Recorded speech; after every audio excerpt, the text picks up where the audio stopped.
ব্রট to you by V-Guard, co-powered by Sensodyne ও ভিমল বলো কথা কেশরী। Associate sponsor UltraTech cement. শিলিগুড়ির রামকৃষ্ণ মিশনে হামলা তদন্তে আজব কাণ্ড। 15 বছর আগে 15 বছর আগে অন্যত্র চলে যাওয়া মহারাজের বিরুদ্ধে মামলা। অক্ষয়ানন্দ মহারাজের বিরুদ্ধে অভিযোগ প্রদীপ রায়ের। অক্ষয়ানন্দ মহারাজ 15 বছর আগে জলপাইগুড়িতে থাকতেন। নথি যাচাই না করেই মামলা দায়ের পুলিশের। অক্ষয়ানন্দ মহারাজ এখন থাকেন প্রয়াগরাজে। শিলিগুড়ি রামকৃষ্ণ মিশনে হামলার ঘটনায় মূল অভিযুক্ত প্রদীপ রায়। ঘটনার পরেই রামকৃষ্ণ মিশন কর্তৃপক্ষ তার বিরুদ্ধে অভিযোগ জানায়। সেই ঘটনায় এখনো পুলিশ প্রদীপকে গ্রেপ্তার করতে পারেনি। এই যে মামলাটা আপনারা করলেন, এটা তো জামিন, অ্যাডভান্স জামিন হবে না। এমন একজন স্বামীজির বিরুদ্ধে মামলা করলেন যে 15 বছর আগে এখান থেকে চলে গেছে, মিথ্যা এফআইআর করা হলো। পুলিশ কিভাবে মামলা করলো, কেন করলো? রামকৃষ্ণ মিশনকে হেনস্থা করছে আপনার পুলিশ। আমি এটা প্রথমেই আপনাদেরকে বললাম যে বলতে পাউন প্রথমেই আমি আপনাদেরকে বললাম যে আমি প্রথমেই এই ব্যাপারে বলে নিলাম আপনাদের। কি বলে নিলেন? একজন স্বামীজি বছর 15 আগে চলে গেছেন, তার বিরুদ্ধে মিথ্যা মামলা হলো, আপনার পুলিশ মামলা করলো। অভিযোগ উঠছে টাকা খেয়ে মামলা করা হয়েছে। রাজনৈতিক মহল সোচ্চার হচ্ছে নিন্দায়, শহর জুড়ে ভক্তরা নিন্দা করছে। পুলিশ করছেটা কি? পুলিশ তো আইনে শাসন করবে। আপনি চেয়ারে বসে আছেন, সুপিরিয়র হয়ে বলছেন মিথ্যা মামলা প্রদীপের।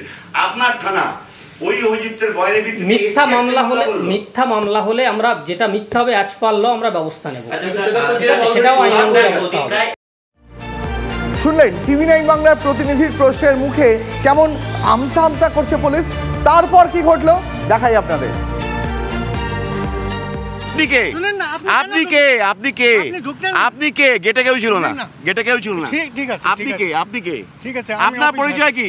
আমি অফিসার। কোন অফিসার? কি নাম? কোথাকার অফিসার? কিসের অফিসার? দাঁড়ান, লাইভে আছি, দাঁড়ান। একদম ক্যামেরায় হাত দিচ্ছেন কেন? আপনি কে? আপনি কে? নাম বলুন আগে, পরিচয় দেখান, আই কার্ড দেখান। কে আপনি? আমি কেন যাবো? আপনি কে? আপনি এখানে অবৈধভাবে ঢুকেছেন। আমি যদি বলি আপনার আই কার্ড কোথায়? গেটে আপনার লোক কোথায়? পুলিশ কোথায়? আমি ঢুকেছি, গেট খুলে কেউ বাধা দেয়নি। আমি দাঁড়িয়ে আছি, লাইভ শেষ হবে তারপর যাবো। যা করা করে নিন, যান। আমি যাব না, লাইভে আছি। গোটা বাংলা দেখছে কিন্তু আপনাদের এই নক্কারজনক ঘটনা। আপনি যদি পুলিশ কর্মী হন, গেটে পাহারায় নেই কেন? কোথায় এখন আছে? কোথায় আছে? তাহলে বিকল্প ডিউটিতে যাচ্ছে কোথায়? সবাই মিলে চলে গেছে খেতে। আবার আমি দেখাবো। পুলিশ কর্তারা বললেন এই জায়গাটা পুলিশের যে কর্মীরা অন্যায়ভাবে এই কাজ করেছিলেন, তালা খুলে দেওয়া হয়েছে। এই পুলিশ কর্মী এসে উল্টো আমাকে বাধা দিচ্ছেন। গেটে কোনো পুলিশ কর্মী নেই, আবার তারা চলে গেছেন। ইনি বলছেন তিনি নাকি পুলিশের অফিসার। গোটা বাংলা কিন্তু এই লাইভটা দেখছে, গোটা বাংলা। আপনি বাধা দিচ্ছেন, আমি আপনাকে ডিস্টার্ব করিনি, আপনি সরে যান, সরে যান। আপনি আপনার কাজে যান, আপনি আপনার গেটে ডিউটিতে যান, আমি সরে যাব। আমি ঢোকার সময় আপনি বাধা দিয়েছেন কি? আমি কি সিল ভেঙে ঢুকেছি? গেট খোলা ছিল, খুলে ঢুকেছি। তালা কই?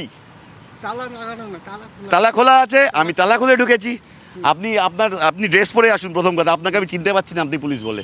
আই কার্ড এবং ড্রেস পরে আসুন, আপনার সঙ্গে কথা বলবো। গত 48 ঘন্টা ধরে টিভি9 বাংলা এই খবরে লাগাতার নজর রেখে চলেছে। বাংলার সব মানুষকে, গোটা দেশ, গোটা দুনিয়ার সামনে এই খবরের সব আপডেট তুলে ধরছি। আর এই খবরের রেশ গিয়ে পৌঁছেছে কেন্দ্রীয় স্বরাষ্ট্রমন্ত্রীর কান পর্যন্ত। সাধুদের একাংশকে মমতার নিশানা প্রসঙ্গে এবার মুখ খুললেন অমিত শাহ। বাংলায় ভোটের প্রচারের মঞ্চ থেকে অমিত শাহের তোপ, ভোটে জিততে সন্ন্যাসীদের নিশানা করছেন মমতা।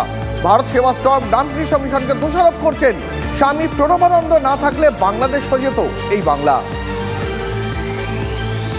ममता बनर्जी ने कहा ये सन्यासी जो है हमें हराने का काम कर रहे हैं।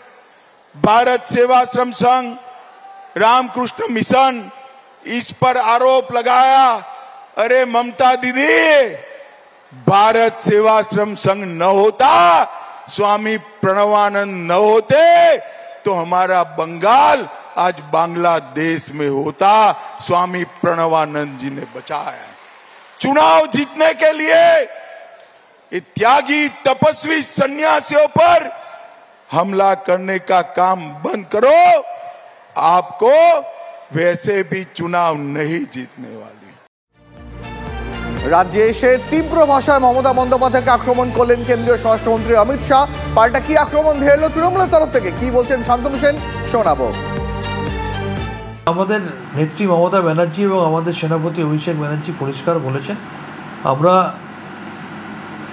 গেরুয়া বসনের যে গরিমা সেটা আমরা স্বামী বিবেকানন্দর থেকে শিখি, সেটা আমরা যোগী আদিত্যনাথের থেকে শিখি না। এবং যে সংস্থাগুলোর কথা বলছেন সেই সংস্থাগুলোর মমতা বন্দ্যোপাধ্যায়ের হাত ধরে কতটা উপকৃত হয়েছে সেটা সেই সংস্থার বিভিন্ন প্রধানরাই স্বীকার করেছেন।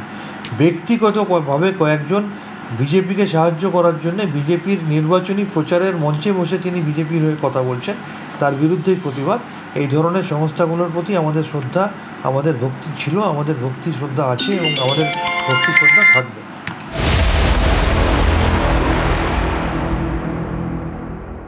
জানেন তো এখন বাঙালি দর্শক খুব দক্ষিণ ভারতীয় সিনেমা দেখে। কেজিএফ অত্যন্ত জনপ্রিয় তেমনই একটা সিনেমা।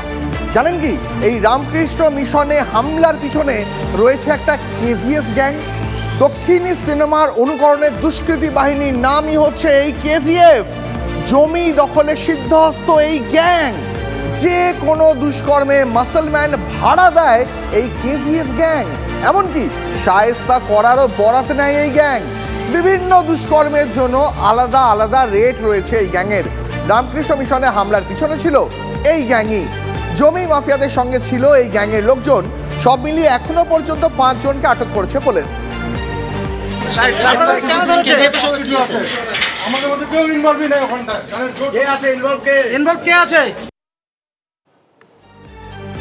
এই ঘটনার পর রামকৃষ্ণ মিশনের জমি দখলের মতন এত বড় একটা অভিযোগ, তারপর রাজনৈতিক মহল থেকেও একের পর এক প্রতিক্রিয়া এসে পৌঁছেছে আমাদের কাছে। কি বলছেন রাজনৈতিক নেতারা, শুনুন।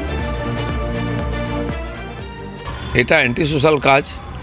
রামকৃষ্ণ মিশনের মতো একটা সংস্থা যার উপরে কোটি লোকের বিশ্বাস আছে, বহু বছর ধরে যারা কাজ করছেন বিবেকানন্দের নামে তারা দ্বারা প্রতিষ্ঠিত, সেই সংস্থা এরকম সমাজবিরোধী ক্রিয়াকলাপ হবে, সরকার কি জানি দেখবে? যেই করুক তাকে ধরতে হবে, সাজা দিতে হবে এবং এই ধরনের বদমাইশি বন্ধ করতে হবে। এ রাজ্যে মাসলম্যান সাপ্লাই করার মতো এরকম একটা গ্যাং কাজ করছে। কে মাসলম্যান, কে সাপ্লাই করছে আমাদের কিছু যায় আসে না। রামকৃষ্ণ মিশনে কেউ হামলা করবে এটা বাংলার লোক মেনে নেবে না। রুটি রুজির লড়াই ছেড়ে এই মিশন, সেবাশ্রম, বিজেপি, তৃণমূল, মমতা, মোদি, সন্দেশখালী পাল্টা সন্দেশখালী, এসব কি হচ্ছে নাকি? এসব মানুষকে তার লক্ষ্যপথ থেকে সরিয়ে দেবার প্রচেষ্টায় বিজেপি তৃণমূল দুজনেই ব্যস্ত।